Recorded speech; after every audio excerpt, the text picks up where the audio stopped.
आम आदमी पार्टी के राज्यसभा सदस्य संजय सिंह हमारे साथ है। संजय जी, सबसे पहले पूछूंगा आपकी तबीयत कैसी है? डॉक्टर्स ने क्या कहा है? तबीयत देखिए, मैंने तो मोदी जी से वादा किया था कि आपकी यातना का पैमाना चेक करना चाहता हूं।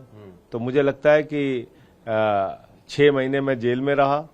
कुछ स्वास्थ्य संबंधी जो डॉक्टरों ने सलाह दी थी उसके हिसाब से उन्होंने लीवर की बायोप्सी कराई, उसके लिए एडवाइस किया था। तो 24 घंटे के लिए एडमिट होना पड़ा और वो बायोप्सी हुई है। बाकी मैं स्वस्थ हूँ, ठीक हूँ, पार्टी के लिए काम करूंगा, कार्यकर्ता हूँ पार्टी का।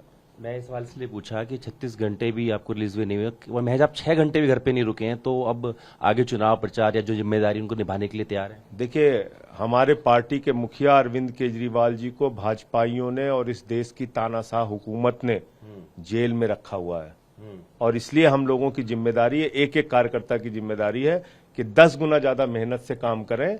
जेल का जवाब वोट से देना है, जनता के बीच में जाना है, भारत के लोकतंत्र को बचाने के लिए, इस देश के संविधान को बचाने के लिए, दिल्ली की 2 करोड़ जनता को और देश की जनता को न्याय दिलाने के लिए। आपने एक ऐसे मुख्यमंत्री को जेल में डाल दिया जो सबसे बेहतरीन काम कर रहे हैं, जो दिल्ली के बच्चों को अच्छी शिक्षा दे रहे हैं, इलाज दे रहे हैं, मोहल्ला क्लिनिक बना रहे हैं, फ्री बस की यात्रा दे रहे हैं, महंगाई कम कर रहे हैं, 1000 रुपए की आर्थिक सहायता देने की योजना लेके आए, आपने उठा के जेल में डाल दिया।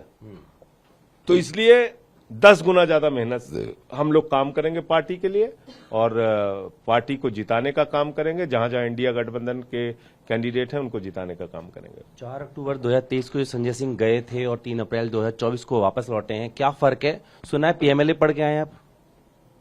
आत्मबल और मजबूत हुआ है। बहुत सारी किताबें पढ़ी जेल में, नेल्सन मंडेला जी को पढ़ा, गांधी जी को पढ़ा, भगत सिंह जी को पढ़ा, तमाम क्रांतिकारियों को पढ़ा। अच्छा मौका मिला, अपने आत्मबल को, अपने जज्बे को और मजबूत करके इनसे लड़ने के लिए बाहर आया हूं। तो उसमें कहीं कोई कमी नहीं होगी। मैं आपका संबोधन सुन रहा था, देख रहा था, उसमें ये आप ये कह रहे थे कि प्रधानमंत्री को भी कानून में इम्यूनिटी नहीं है। कल को हो सकता है मोहाली में पर्चा दर्ज हो जाए, ऐसी कोई तैयारी? अरे मोहाली में का आप केरल का नाम नहीं ले रहे हैं? मतलब जहां भी गैर भाजपा, बंगाल का नाम नहीं लिया आपने, आपने चेन्नई का नाम नहीं लिया, हैदराबाद का नहीं लिया, बंगलोर का नहीं लिया, कहीं भी दर्ज हो सकता है पर्चा। तो मैं तो यही पूछ रहा हूं कि भाई कानून में उनको भी इम्यूनिटी नहीं है। 3 दरोगा आ जाएंगे अगर बेंगलोर से और कहेंगे चलिए मोदी जी आपसे पूछताछ करनी है, तो क्या जाएंगे मोदी जी? तो इसलिए ये मुझे लगता है कि एक बहुत तानाशाही के चरम पर ये लोग पहुंच गए और इसका जवाब जनता देगी। सबसे पहले जब आप निकले तो आपने सुनीता केजरीवाल जी का आशीर्वाद लिया, क्या चाहेंगे ये आशीर्वाद जो है आगे नेतृत्व के तौर पे भी मिले, कुछ सक्रिय भूमिका निभाएं कैंपेन को लेकर अन्य चीजों में? पार्टी का कार्यकर्ता हूं, केजरीवाल जी का जो निर्देश पार्टी के विधायकों के लिए, सांसदों के लिए, कार्यकर्ताओं के लिए होगा उसका हम लोग पालन करेंगे, उस पर काम करेंगे। भाभी जी के आंखों में आंसू देखा मैंने पहली बार और इसका जवाब दिल्ली की जनता देगी। इन आंसुओं का हिसाब दिल्ली की जनता लेगी। अरविंद केजरीवाल को जेल में डालने का हिसाब दिल्ली की जनता लेगी और मुझे पूरा विश्वास है कि केजरीवाल जी, मनीष सिसोदिया जी, सत्येंद्र जैन जी, जल्द ये लोग बाहर आएंगे, इनको न्याय मिलेगा। आप कह रहे जेल सरकार चलेगी, एलजी कह रहे नहीं चलेगी। एलजी थोड़ी संविधान निर्माता, एलजी तो मैं तो जानता हूं कि बाबा साहब है संविधान निर्माता। ये विनय सक्सेना ने कब बनाया संविधान? विनय सक्सेना ने कोई संविधान बनाया क्या? एलजी ने?